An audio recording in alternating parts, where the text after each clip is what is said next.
Okay, before I start, I've got just two really quick things to say. Firstly, my friend thought it was 20,000 goats. Sorry, it's not. It is ghosts.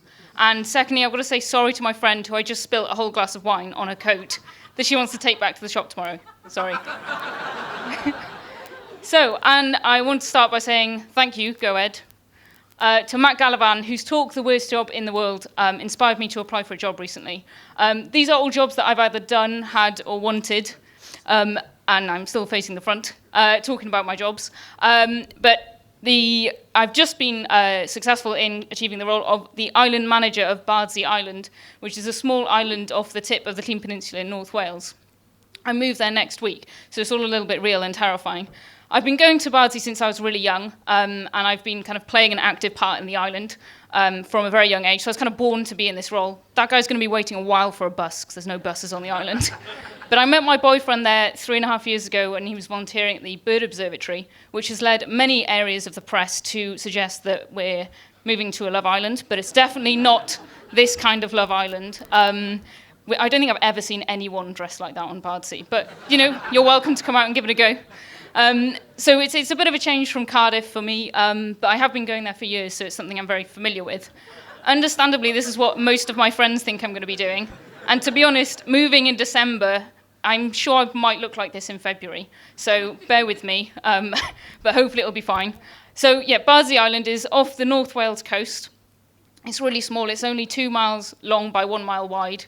I don't know what the size of Butte Park is. I should have worked that out, but it's probably like Butte Park and Pontcanna Fields. It's really tiny, and it's just a spit off from the Clean Peninsula.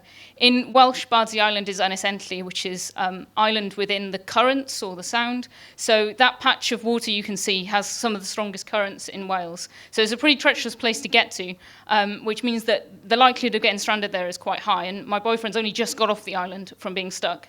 So, things I'm going to miss about Cardiff, obviously a little plug for Ignite in the middle, but I'm also going to miss, I quite like going to the gym, and my friend as like a leaving present got me a PT session with our favourite group person, and she said, what do you want to do? I said, I'm moving somewhere without a gym. She said, where the fuck you moving to? I said, I'm moving to an island. She goes, all right.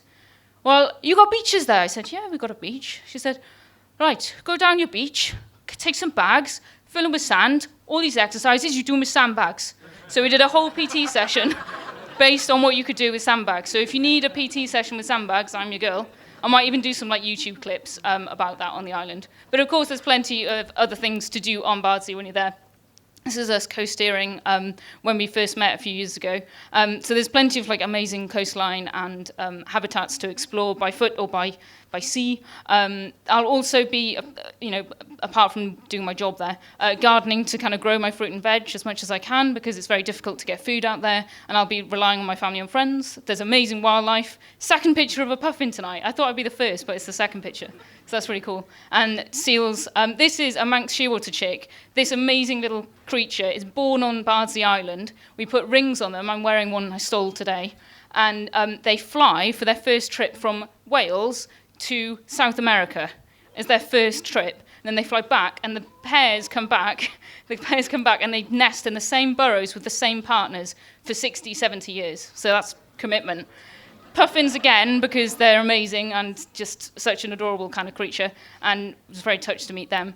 A friend of mine who lives on the island, there's only 5 of us, said, when you move to an island, the rhythm of life changes. It's not 9 to 5, it's not the bus time, it's not the train time, it's the tides, the weather, the seasons. So it's going to be quite a difference to change to that type of environment.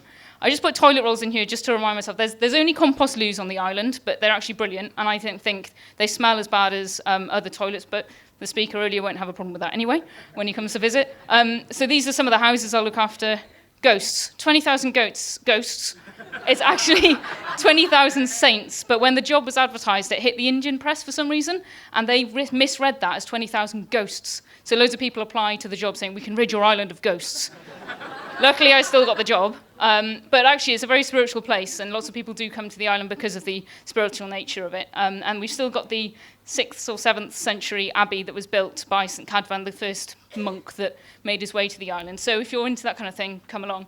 So 40,000 Manx shearwaters, 20,000 saints, 700 toilet rolls approximately, 300 seals, 70 puffins, 9 houses to look after, 5 neighbours, but essentially this is a once-in-a-lifetime opportunity for me that's going to be incredibly exciting to do this kind of job on somewhere that means so much to me.